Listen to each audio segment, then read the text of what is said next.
Haryana rankers YouTube channel पर आपका स्वागत है। इस वीडियो में हम बात करेंगे एचएससी ग्रुप डी का जो एग्ज़ाम होने वाला है। तो उसमें जो ग्रुप 56 और 57 के जो कैंडिडेट्स हैं, जिनमें 56 में जिसके 80 प्लस और 57 में आप 75 प्लस मान सकते हैं, तो क्या उन बच्चों को ये एग्ज़ाम देना चाहिए या फिर एग्ज़ाम नहीं देना चाहिए? चैनल पर पहली बार आए तो चैनल को सब्सक्राइब कीजिए। हम वीडियो को शुरू करते हैं।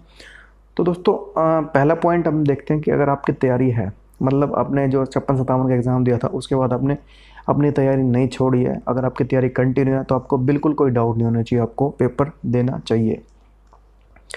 क्योंकि अब जो जैसे गवर्नमेंट अब एग्ज़ाम ले रही है, इसका रिजल्ट भी जल्दी आ जाएगा। ज्वाइनिंग भले ही पेंडिंग हो जाए या फिर हम पहले दें तो वो गवर्नमेंट के मूड पे डिपेंड है, लेकिन आपको ये पेपर देना चाहिए। क्योंकि बाई चांस अगर इसकी ज्वाइनिंग पहले करते हैं, 56-57 की ज्वाइनिंग बाद में करते हैं, तो भी आपके पास एक तरीके से जितना भी टाइम रहेगा ग्रुप डी से जॉब करने पे 57 पे ज्वाइनिंग होने तक, तो उसमें आप जो है अपने आपके पास जो ग्रुप डी का जो सैलरी होती है वो अमाउंट तो आपके तरीके से आपको बोनस की तरीके से आप मान सकते हैं, आपको सेविंग में आपकी रहेगा।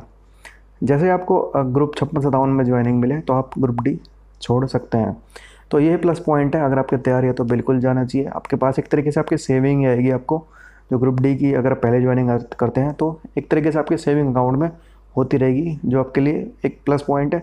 फिर आपकी जैसे अगले एग्ज़ाम में ग्रुप 56-57 में ज्वाइनिंग हो तो आप इसको छोड़ सकते हैं। तो अगर आपकी तैयारी है तो आपको बिल्कुल जाना चाहिए।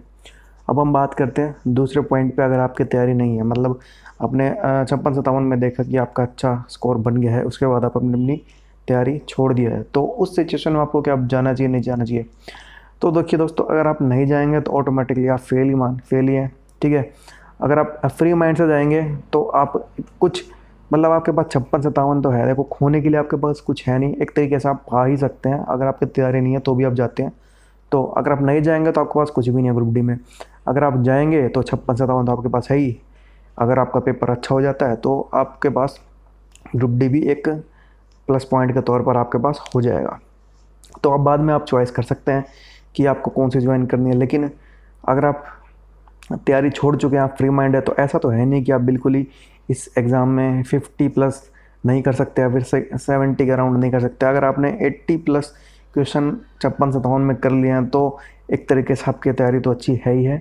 तो आप इस एग्ज़ाम में भी अगर आपने उसके 56-57 के बाद तैयारी छोड़ दी है, तब भी आप इस एग्ज़ाम में ईजिली 65 के अराउंड तो स्कोर कर ही सकते हैं। और पेपर अगर ईजी आ गया तो आप 70 के अराउंड भी आराम से स्कोर कर लेंगे। तो दोनों पॉइंट क्लियर हो गए हैं। आपकी तैयारी तो बिल्कुल जाना चाहिए। तैयारी नहीं है तो भी आप इतने गए गुजरे भी नहीं है कि 60 प्लस स्कोर ना कर सकें। बस पेपर थोड़ा इजी आ गया तो आपको इसमें भी अच्छा स्कोर आपका बनेगा। अगर आपका भी कोई डाउट है तो आपको कमेंट कर सकते हैं। चैनल पर पहली बार आया तो चैनल को सब्सक्राइब कीजिए। इस वीडियो में इतना ही। Thank you.